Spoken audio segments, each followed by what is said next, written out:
Noah has an extensive background in independent bookselling, software, and business development. As CEO and president of BookNet Canada, he orchestrates our team to provide new data management services and supply chain initiatives to the Canadian publishing and book retail sectors. He also serves on the board of directors for the Book Industry Study Group and eBound Canada, and chairs the Onyx International Steering Committee. Please welcome Noah. So I get to talk about BNC Research. So on top of all of the product and service stuff we do, we also have a research division. There's only 15 of us, so the divisions are small. But I'm going to talk a little bit about what we're up to in our research stuff and share some numbers, some brand new numbers that people haven't seen here, I don't think at all, before. And then talk about a little bit about the stuff we have coming up as well. So first off, why research? Why is BookNet doing research? Well, both yesterday and today, for those of you who were here yesterday and even today, it's really about understanding our readers better. That's what our research is all about. It's about getting a context of what's going on in the industry and getting a feel for what's happening. But it's really about our readers. It's really about getting away from this, right? We use this term a lot. We talk about it a lot in BookNet. I think in the book industry is really married to anecdata for some reason. There's so much talk, but the data is they never really tell you where the data comes from and things like that. So it feels really, really, uncomfortable. This is the science side we want to talk about, not the anecdotal side. So in a perfect world, we would be able to talk to every single one of our readers or book buyers. Some of you may talk to a lot of your book buyers or your readers, but I guarantee you can't talk to all of them.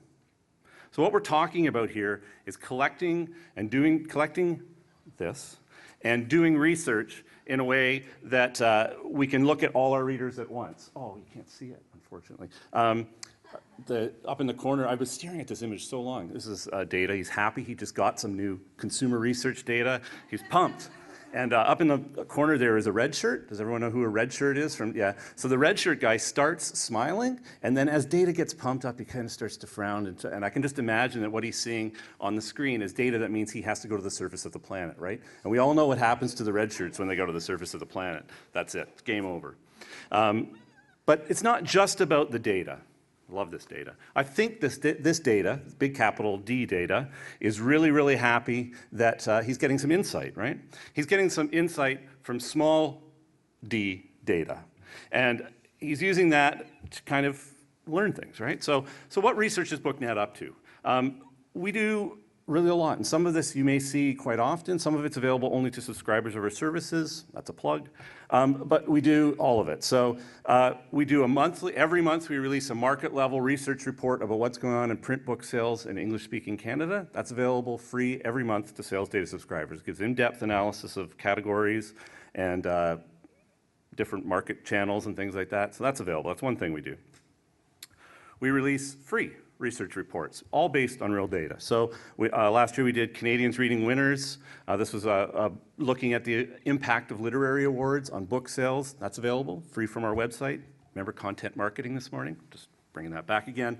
We also did just recently the Coast to Coast Consumer Book Report. That's available, free from our website. We get hundreds and hundreds of reports. One of the biggest reports that we've ever done, or not the biggest report we've ever done, the report that's got the most traction is one we did with Nielsen and Kobo. And this was the analysis of when Alice Munro won the Nobel Prize, how it affected her book sales around the world. We've had thousands and thousands and thousands of downloads of this report. It made the Turkish daily newspaper and the Indonesian Daily Times. And that's content marketing at work, people. I don't think those people are subscribing to BookNet services, but we were happy to see them use our data. We also do much more kind of tactical research as well. So I'm not sure how many people have seen this one. It was mostly went out to our retailers who contribute to sales data, but we're always trying to add value for our members. So this is a very in-depth analysis of 15 different categories across the market in Canada. For the last 4 years, we analyzed which books were selling in those categories that would normally be under the radar. So these are books that we think that retailers should have in stock because they're showing enough traffic. So this is getting beyond the top 10. This is getting to stuff that could be selling and should be stocked in every single retailer in Canada. It looks something like this. There's science going on here. I'm sure you can all read it. It's important stuff, and it's tactical, very, very important stuff for booksellers and publishers. We also every year publish our market annual, which I'm going to touch a little bit on later. Came out on Monday, by the way. So we analyze 30 some odd subject categories. We do price analysis, market share, we do bestseller lists, we do all of the kind of deep diving of the data. This is available to anyone. You don't have to be a Sales Data subscriber, and you can purchase it from our site. There are also, those are just some of the reports. We have many, many others. We've done analysis of social media. We've done analysis of tools that help transition to digital. All that stuff is available, and we're always interested in more. So now here's where it gets a little bit weird, or maybe sad. So I'd like to caution that there's going to be a bunch of graphs coming at you, and they often trend down, at least at the start. So what I've done here is I've pulled some data that we don't normally push out, but I thought would be of interest today. So what this is an analysis of print book sales in English-speaking Canada over the last 6 years. Okay, why did I pick 6 years? We've had a pretty steady panel of retailers for the last 6 years reporting data to us, and there's some initial or some interesting things have happened in the last 6 years. We'll talk about what those are in a minute. I wish I had, this is print book sales we're going to look at right now. I wish I had detailed title level ebook sales because I know that everyone wants that. We want it too. But unfortunately, the way the ebook market is right now in Canada and pretty much around the world, that is really, really hard data to get because there's not a lot of retailers in the ebook space, and the few that are there hold their data very private.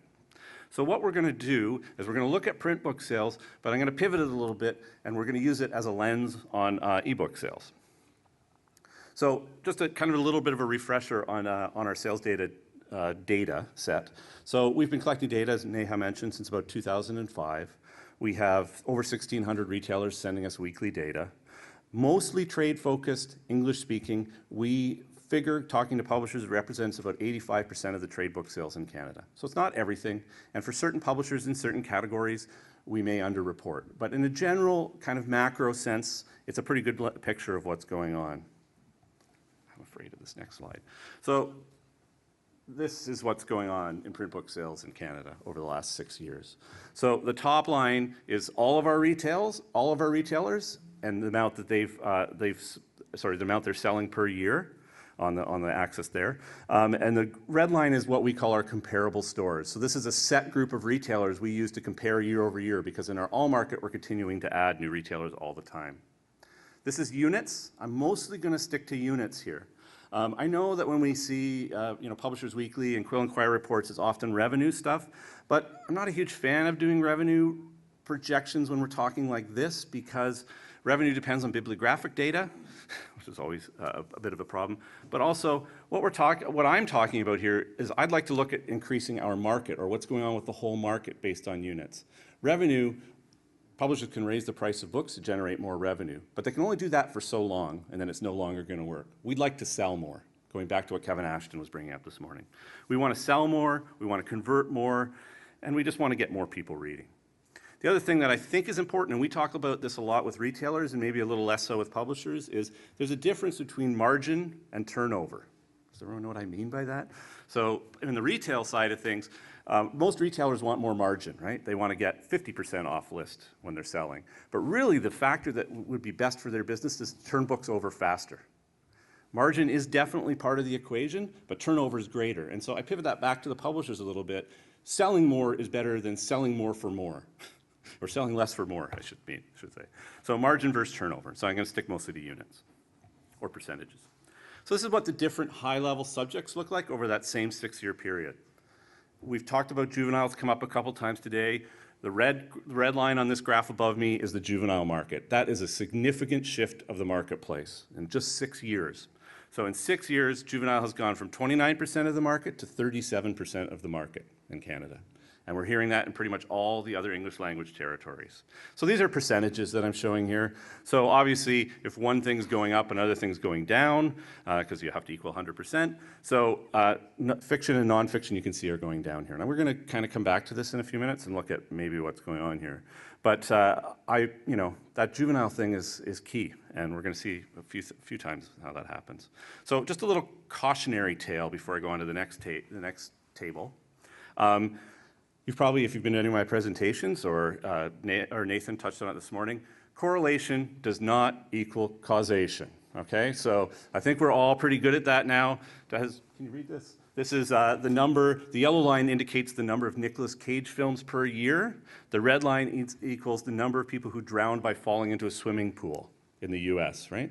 So there is a correlation there, as you can see by looking at the graph, but probably the Nicolas Cage films don't cause the drowning, although some of those Nicolas Cage films, if I had a pool, you know, it could be trouble. Anyway, I just want to kind of put that there because what I'm going to do with this next chart is I'm going to try and start to look a little bit at the ebook side of this stuff. So here again is units by subject over time. These are unit sales, so it's not a percentage. You can see the red line, which is juvenile, going up, and the fiction and nonfiction going down. I'm going to pop some data on this chart.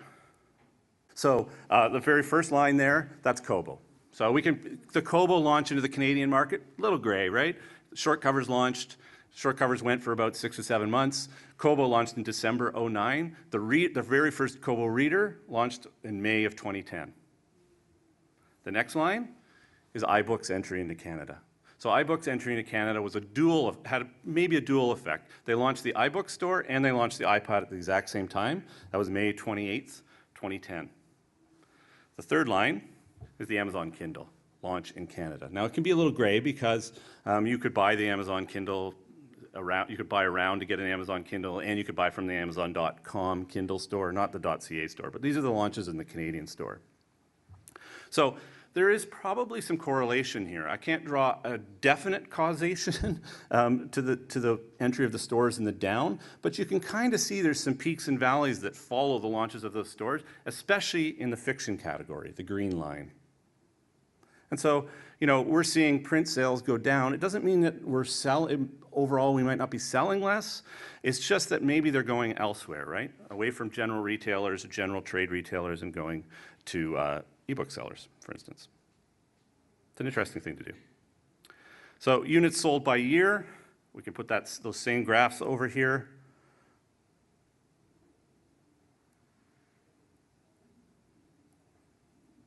And I think that the peaks and valleys even line up a little bit more, right? We can see a definite falling off of the market. And we're going to look at this data in another way that I think is even more telegraphing of it. So, all right, next one. Here, too, are the top 3 best sellers by year. Okay, I've taken the unit axis off because I can't give away title level detail, but each of these colored bars represents the first, second, and third best-selling titles in the market for each year. So you can see 2008, 2009, 2010, we're kind of going up, right? And then we start to fall off in 2011, except for the top one. 2012 is an anomalous year because of 50 Shades. 50 Shades, those are the 3 50 Shades. There's no axis there, but you can see what that did to the market, right? But you can see what 2014 was like, and you've probably heard this, or you may experience it in retail or if you're one of these publishers, but there was nothing that really blew the doors out last year, and that affects the whole market too. So I wanted to show that, right? So it can change things. So let's just look at some some different categories in the market too. So this is the fiction, this is different subcategories under the fiction and their percent that they hold of the whole market. So the blue line is romance, the red line is thrillers, mystery, detective, and fantasy over time. So there's peaks and valleys because when you get down to the subject category level, certain things can move a whole category very well. So there's the 50 Shades peak again on romance.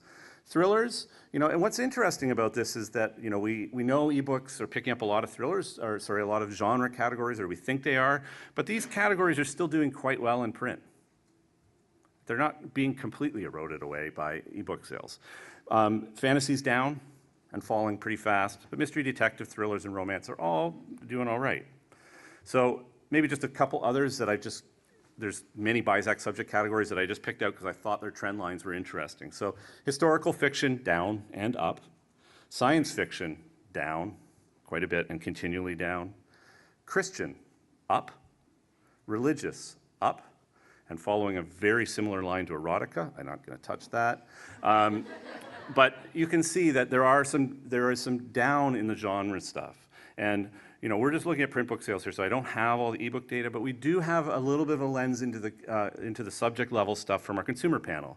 And so this is from our consumer panel. Last time we ran this was in 2013, but you can see the red column there, the ebook column.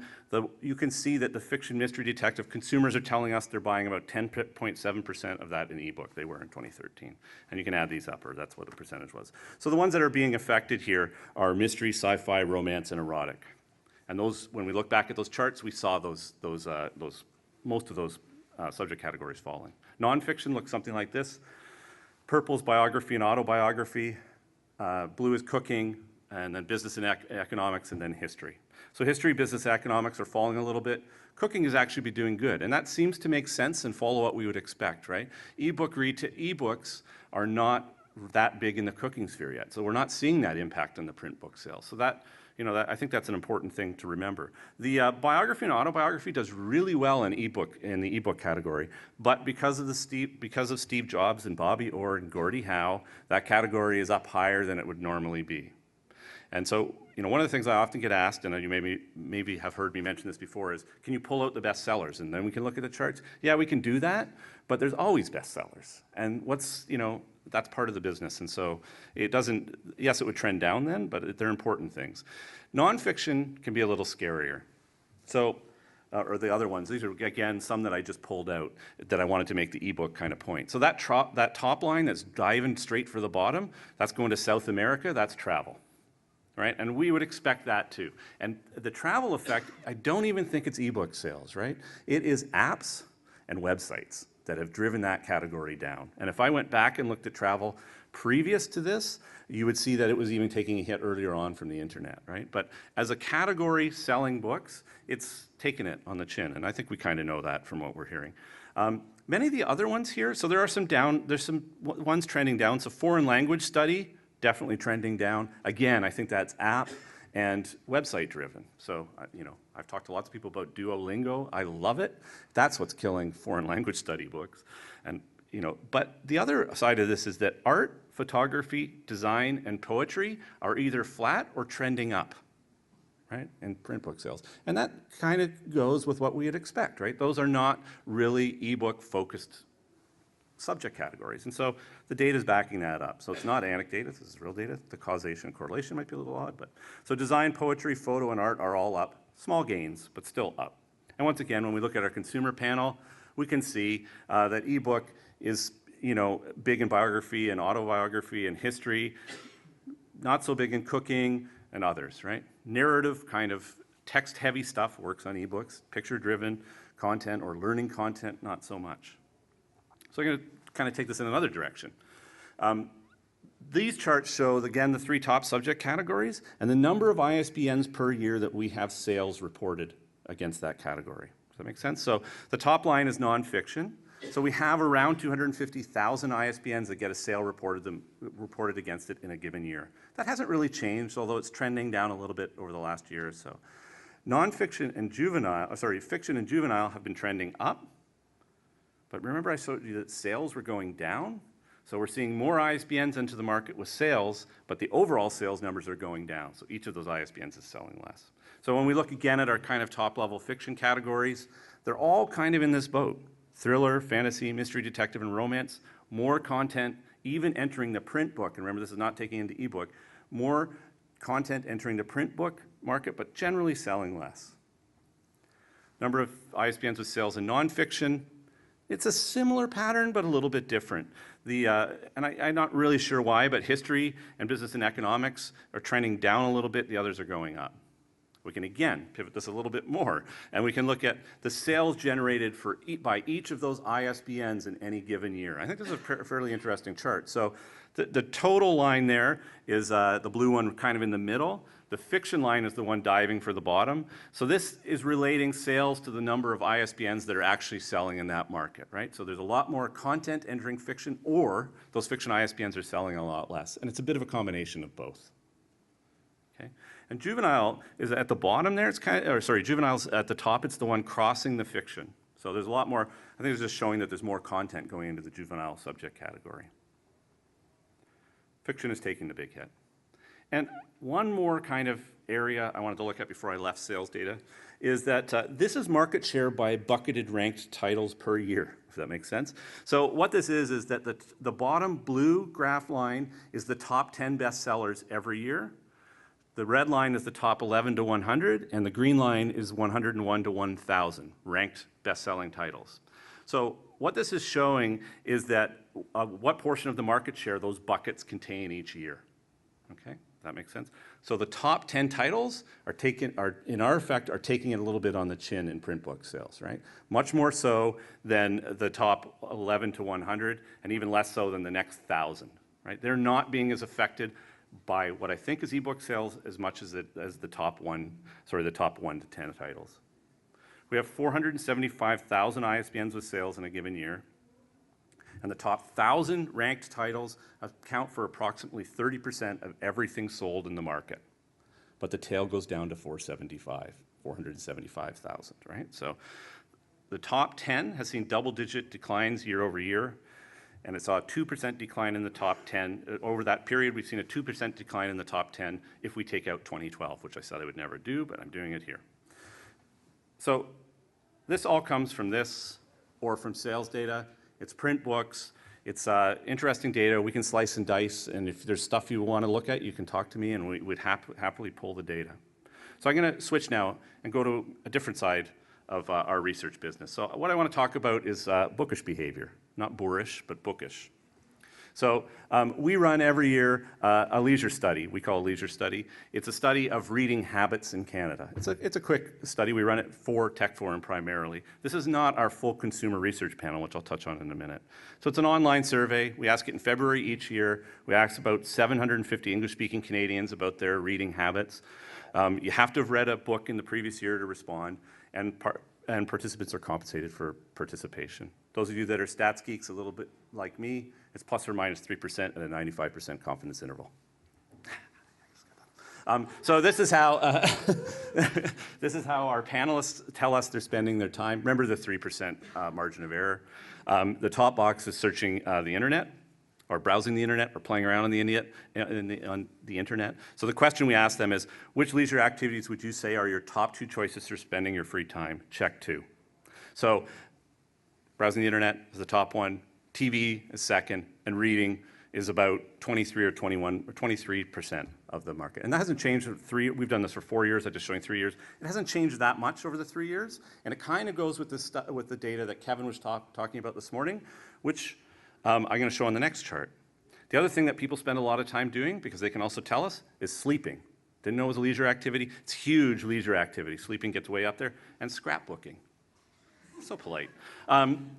So we asked these same panelists, did you read a book last year? 84% of our respondents said they read a book last year. That's very similar to the Pew numbers that Kevin was showing this morning, which is about 78% for the US. This is down slightly in our panel from the year before, but it's within the margin of error. That little kind of chart at the bottom shows last year it was about 88%. I think this is a really good number. 85, 88% of people read a book last year. How many people have done some consumer research, like A/B tests and stuff like that? I see some nodding. It's late in the afternoon, yeah. So we run this panel. I'm going to give you, this is the tactical hint part of the presentation. We run this panel with a tool called AYTM. I'm not invested in AYTM in any way. It stands for Ask Your Target Market. It's a great survey tool if you need to run quick-off surveys. So it does, all this data comes from Ask Your Target Market. You get full demographics for all your panelists, everything included. But one of the cool things they started doing is they ask, this is crazy, they ask all kinds of, their panel base is 25 million people. And they ask all kinds of surveys of them. And what they can now do is correlate your survey against the responses that are coming back in those other surveys. And you get this kind of included for free. And so that's what this is doing. So they may be kind of, you can read them. What this is the correlation, just a quick dive into the correlation for our question of, did you read a book last year? Right? So we ask all our panelists that. And then you can take the responses to the other 2,700 surveys those panelists have answered, and you can look for correlations. So I just picked some obvious ones here. So anything towards the green side, the closer it is, the more correlated they are. It means that they're more likely to answer yes to that question. The bigger the dot, the more respondents answered yes to, or answered that question. So you can see over here on the no side, people who watch TV more than 4 hours a day are much more unlikely to have read a book last year. Okay, that makes sense. This is an obvious one. I've pulled some obvious ones, but people who have read movie listings and reviews in newspapers are more likely to have read last year. If they listen to classic music, they're more likely to have read last year. If they go to movie theaters, they're more likely to be read last year. These are fairly obvious high-level ones, but it can get pretty interesting pretty quickly, and you can really dive in. And this is going to relate back to the content marketing stuff that was talked about this morning. So here is a list of all the traits, not all the traits, but many of the traits of people who answered yes to reading last year. So they were readers, they were radio listeners, they were comedy film watchers, they were credit card users, they like canvas shopping bags. They love the arts. That makes sense. They're olive oil consumers. Well, if you had a book on olive oil, that might be a really good thing to know. You know, and you can go down and down the list, and you can slice and dice this on 2,700 different attributes.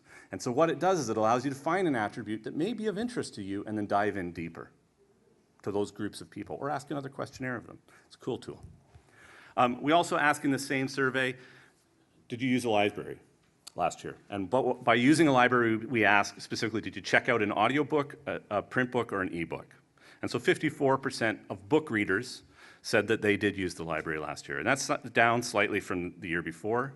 When we cross-tab this or slice and dice it by ebook readers, it goes up to 62%. So ebook readers use the library more. And I just did one of these again. So this is for the library question. Did you check out a book, either print, digital, or audio out of the library? People who have some college don't use the library. I don't know what that means. People who have a 4-year degree, or are newspaper readers, or magazine subscribers, or make phone calls on their computer are directly correlated to using the library. So I don't know what that means, but you could if you want to dig into it. You can actually slice and dice this stuff too, so you can get some pretty interesting things. We also asked about device ownership, and this goes a little bit to this morning as well. So ownership of tablets is up 6% in our panel. Smartphones are up 4%, and e-readers are down 3% year over year. The ebook readers I've sliced out here, so ebook readers are more likely to have an e-reader than the general population, but are also more likely to have tablets and smartphones. We also asked purchasing. Tablets are up or down, or sorry, tablets are up about 6%. Sorry, tablets are down 6%, e-readers are down 3% year over year, and smartphones are up 4%. Device usage. Go quickly through this. This is a year-over-year comparison. And what I wanted to point out here was the increase in the smartphone usage for reading has gone from 10% to 15% in 1 year, and e-readers have dropped from 35% to 27% amongst readers. That's fairly significant, and we've seen that in some other surveys we've done. Women are less likely to use a tablet and much more likely to use a dedicated e-reader by almost 10%. We also asked the format that they read, and Kevin talked a little bit about this morning. That's not a greater than symbol. I realized afterwards it's supposed to be an arrow. So 91% of our people who said they read last year read a book. 27% listened to an audiobook, and 55% said they read an ebook. Print is about the same year over year, ebook is down 3%, and audio is about the same year over year. 10% of readers read only an ebook and no print. Audio was 10% higher for library users. I'm going to skip over that one. So print shopping, where they buy. There should be air quotes around shopping because we actually say acquire. And so most people acquire their print books either online or in bookstores. But a fairly good portion also get them at the library. We also asked about book activities. We're going to share all this stuff afterwards, so I'm going to go a little bit fast. So at least once per month, this percentage of readers say they do this. So 18% of readers say they participate in book clubs at least once a month. 31% say they discuss books online. 59% say they discuss books in person with others. 38% visit social book sites like Goodreads and 49th Shelf. And 49% say they shop online for books.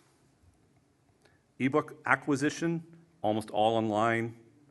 We asked the other question this year, and we got some good responses there. A lot of people acquired their ebooks from, apart from here, from Wattpad. There's a huge now response for ebooks. That's the first year we've seen that.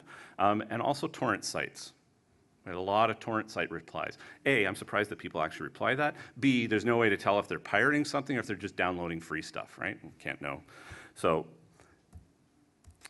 we also ask, this is one of the responses we had to that acquisition quote. We had a lot of quotes like this, actually. My daughter loaned me her e-reader to try. I still prefer a print version that I can hold. I'm very old-fashioned this way. I also mentioned a lot of free downloads. Audiobook shopping, I'll spend a second on audio. The number one place that people get their audiobooks is Audible, but the library is very important to audiobook. And I want to dive into audiobook because we've been talking a lot about audiobooks to a lot of people recently, and also with this morning's presentation is kind of interesting. So discoverability about how listeners found out about their last audiobook. It's almost all recommendations from friends, or a big portion of recommendations from friends. 67% of people that discovered their audiobooks discovered in person versus 46% in print, 19% at the library versus 4% in print. The subjects that are very popular in audiobooks are also the subjects that are very popular in ebooks. That's what this is showing. It's thriller, mystery, detective. Shouldn't be a big surprise. We've been hearing a lot about the demand for audio titles, as I mentioned. The AAP released their report yesterday, and download audio was the format that grew 28.7% year over year between 2013 and 2014 in the US. And before we finish up, remember this table? The leisure time table? Well, you know, I just love these things. So we did this leisure times, this leisure times question against the other traits that they have in their database. A2 is reading at the bottom, so I've pulled out A2. These are the things that correlate to people spending time reading. So, you know, they're not a gadget lover. I guess that makes some sense. They're watching little TV. We've already talked about that. They're not impulsive. They're females. They're not status conscious. Good for them. They're submissive. They're unsexy. They're unglamorous. I didn't put these labels on them. This is people answered questionnaires and labeled themselves this way. But I look around here. You're mostly readers, I think. And I would say that you're humble, accommodating, non-judgmental, spending, these kinds of adjectives. But anyway, you can look and slice and dice these in lots of different ways. I recommend it. Our consumer panel took a hiatus last year, but we just are going back into the field with our full consumer panel this month. So we'll have really good, rich consumer data late in the year. But if you want to know more about that stuff, let me know. I always like to leave on a high note. So coming soon, free for you, content marketing at work, is these two studies. So listen up, audiobook use in Canada will be out in the next week or two, so that's why I had audiobook. This is consumer use of audio and the discovery of audiobooks in Canada, and our refresh of the state of digital publishing in Canada with 2014 numbers will be out later this month or early next month. Those are our two studies we're giving away to you. If you have ideas for research, please email us or talk to Pam and I about any of your research stuff that you'd like to know or questions you'd like to ask. We'd love to talk to you about them. We do have surveys going out in the field pretty regularly, so we can insert stuff in there.